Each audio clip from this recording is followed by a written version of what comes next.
What's up, traders? Welcome. I'm John. We trade options here. Today's a very special day for us here because it's Meme Stock Monday, baby.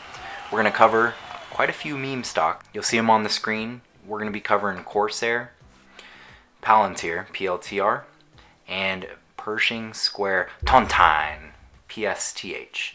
So stay tuned. We're going to take a peek at those. I'm going to show you also opening trade that I created. It doesn't have to do with these meme stocks here, but it is an important income trade that we started on Friday. So without further ado, let's jump in. First things first is Corsair, CRSR. With Corsair, they've had a really big run up recently after earnings, and the chart looks pretty good. It caught a lot of Wall Street bets flare, and WSB gang, I would say, is right in this. I'm actually looking at a beautiful chart. We hit recently a 50% retracement last Friday, and that is a really strong spot. We bounced off of it. I do want to see us have some cleaner action from here, either build a base or get up to a new resistance level and then turn that into support. Now with this, I don't mind having a small test position for engagement. Maybe we can stay into it, see how this performs. Where I want to see us above is the 29 level for sure. That's a really key level to watch. Or if we get back above the 35 level and we hold that and maintain with really quality volume, that is a really good sign for the stock. And now, one thing I do like about this play is I almost treat it as sort of a mean reversion with its competitors or like-minded companies in the industry. And so if we actually look at Logitech, you're going to see they've had a great run up. The chart looks quite nice, and I think you can see something very similar with Corsair. And where I'm really intrigued by is the growth. So with Corsair, CRSR, they are growing at about a 50 to 51% growth rate, which is really nice. That's really good growth. As that starts getting realized more, you're going to see some expansion in the price of the stock. For comparison, Logitech, I don't remember off the top of my head, but I think they're in the single digits for their growth rate. So this is really interesting. Definitely a compelling trade here. Next, it's everyone's obvious meme stock is obvious, and that's Palantir, PLTR. Now, with Palantir, they are trading in sort of the middle of a range. It keeps tight roping this trend line. It's pretty crazy, but it looks great.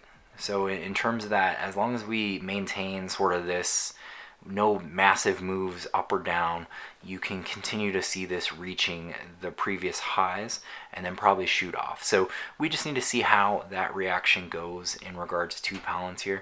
One thing I do like is you are starting to see a wedge build up. And usually as those prices kind of tighten up, you have to see movement one way or the other. Now, that is something to keep in mind of. I really think it is key to, pay attention to the risk here involved. Don't go full YOLO like we've seen some people with Palantir do.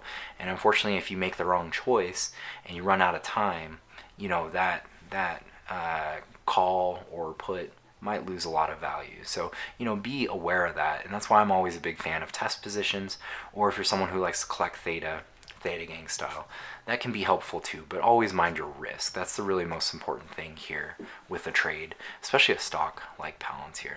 Long term, I'm a big fan. I've seen some people in Wall Street bets actually going really hard, buying tons of shares. Now, can it be risky? Yes, you have a lot of single security risk. Maybe they crash and burn.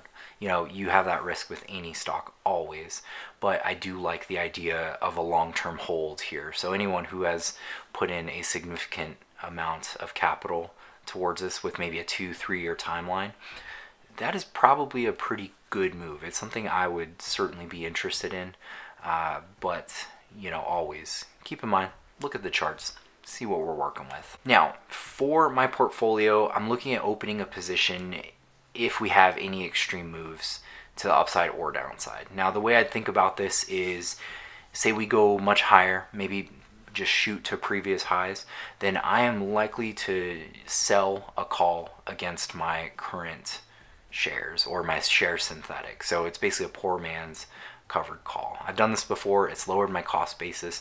I'm at about half of the current cost that I paid for my leaps, so I'm happy with that. I want to get it down to 0, but I'm not going to force anything. You know, let's let it play out and go from there. Now, say we drop significantly to the $22 level, maybe 24, and if it's very fast, that's going to raise premiums significantly, and I would be very open to looking at a wheel strategy. I would probably consider a second wheel on this, and you know, I would just open a cash secured puts and go from there, see where we play out.